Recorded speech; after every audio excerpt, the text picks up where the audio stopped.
Hi everyone, welcome back to another Graflex video.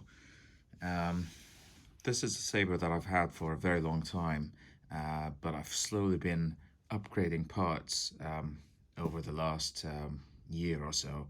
So I'm just going to go through it.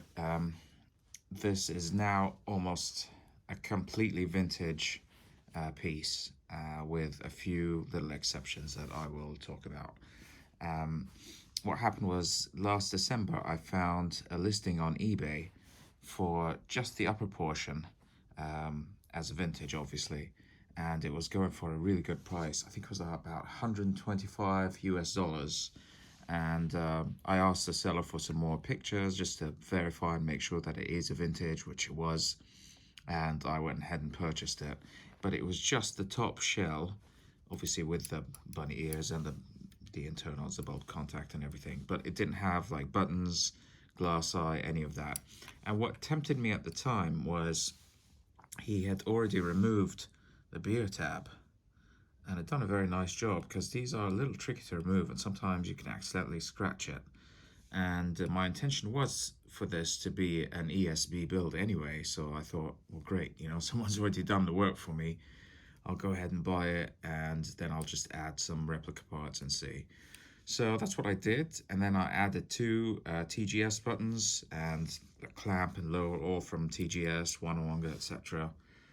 So it was just the upper portion that was vintage. And I sort of patiently waited. You know, I keep an eye on the Facebook groups and things like that. So one day, one of the sellers here popped up offering a red button, a vintage red button. It was that one, and he was from the UK, so I went ahead and grabbed that. This is an ink red button. And then a few months later, someone else from the US was selling another vintage button, and this actually turned out to be the more rare former variant. It's very hard to see on camera, but what I'll do is I'll just take them off just to try to compare. So this is the former here in my left hand, and this is the ink in my right hand. And the way that I can tell them apart is, I'm just going to put the brightness up, and can you see that the ink is almost like a maroon color, whereas the former is a slightly brighter shade of red. And that's my first way of telling them apart. But also underneath, the ink just looks like an ink, I guess. It's just got that plunger. But the former will have these notches as well. And I've seen some with 3, and I've seen some with like this, with like 5 notches. These notches here. The ink, I think, has a single one. Yep, right over here. Just focus on that. Just right over here, you can see like a little notch here under the internal ring there. There's just one. And the ink buttons all look like that, and the replicas as well will match that appearance. But the older former styles have multiple notches for whatever reason. I have no idea. But yeah, that was great. But regardless, former ink, both are vintage buttons. So my top shell was now complete. My top half. And then I was just waiting to get a clamp. And vintage clamps are considerably more expensive and harder to find on their own. But I did get very lucky recently. Someone wanted to sell his full vintage for a crazy low price. It was something like 200, and it was in good condition, but I didn't need the top half. So that went on to, I've split that with my friend. He got the top half and I got everything from the clamp down. So this is now a vintage clamp. I mean, it's hard to see because I've obviously covered it with the foil tape, but I did verify it is a vintage clamp.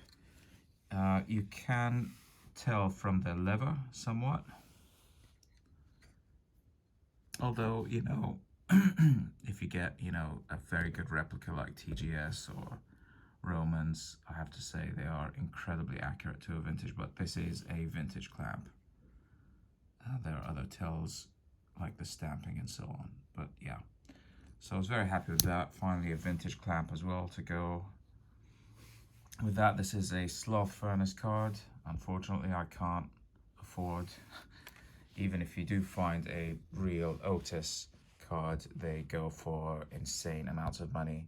So that'll be something for one day if I get lucky. If not, that's okay. I can live with that being a replica. Everything from here down is still a replica, and the reason for that is actually the vintage that I just bought with the clamp. Obviously, did have a vintage lower, but it was the ink stamping, which isn't. I'm not going to say it's not accurate for ESB because that would be a stretch, but I want to have the Fulmer stamping so I can do the Wampa stamping, the Wampa alignment, like when it falls into the snow and you can kind of see that, you know, the stamping underneath clearly says Fulmer, New York. There are high-res pictures of this. Where is it? Fulmer. Yeah, over here you can see, sorry, I'll just try to focus it. Over here you can see the letters that spell out New York. And that is unique to the Fulmer non-patent variant. It's not on the Fulmer patent and it's not on the ink. And therefore that's the reason I wanted to hold on to this replica lower, which is from TGS. That's the only reason. The grips are from Wanawanga. I've slightly weathered them and scratched them up. The screw heads, these Phillips screws, are also from Wanawanga. Again, I weathered them up slightly just to look like they've been damaged or handled. I also added these almost like cutouts because these grips were cut by hand at the time, so I added just a little scratch marks over here and there just to make it look like this was cut by hand. It wasn't. It was pre-cut by Wanawanga. I just thought it's a little detail just to add an appearance of authenticity. Just tiny little details like that. They don't really make a huge difference, but I like it. So yeah, everything here, as I said, is, so everything from here up is now vintage except the card and the tape, of course. Everything from here down is replica TGS lower with the Fulmer stamping, grips and screws from Wanawanga. Now we come to this piece. This is obviously the Kobold clip and the D-ring assembly with the two 4mm rivets, and almost everyone buys them from Wanawanga because the Wanawanga ones are fantastic. And this is what I had on previously, but when I bought that vintage, the last one that I was talking about, it actually came with a vintage Kobold clip, and I couldn't believe it at first because, well, the two are so similar, it's hard to, I'll compare them in a minute, but I did check with a lot of people who are much more well-informed than I am, and they confirmed that the Kobold clip that I have is a vintage. And that is also a very rare find, and they tend to go for quite a bit of money. So I just got extremely lucky with that. So just to compare, I'm just going to grab a Wanawanga. I have one here, the old one that was on it. This is the Wanawanga Kobold. And the ESB variant obviously has 3 holes on the side.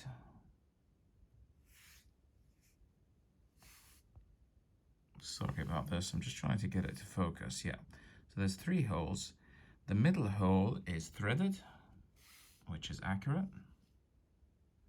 You'd have to really kind of zoom in, but you can see inside the middle hole there is a little bit of threading. Also, the finish is absolutely accurate to a vintage. And the way to tell them apart is to look at this step over here. On Wonowangas, it's quite shallow, like it's quite a small step, but on the vintage, it is quite a sharper step. It's like a drop down.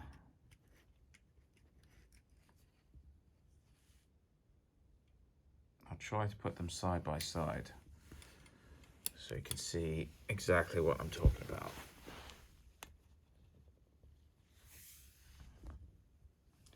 Yeah, I think that's easier to see now. The Wonowangas is on top, and you can see the step is much smaller.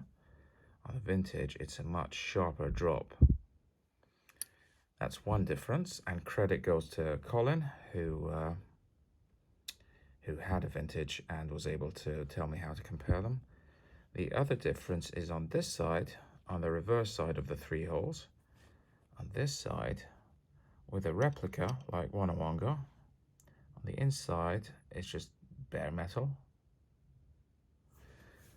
Whereas on this one, oh, of course, the D-ring is in now. But anyway, that instead of this, you would see like a little bit of brass. Brass would be showing through because it would have been, it would not have, this hole would not have been present with the Kobold on the camera. Only these 3 are there. So the that additional hole is added in, is drilled in, so you can attach the D-ring. Excuse me.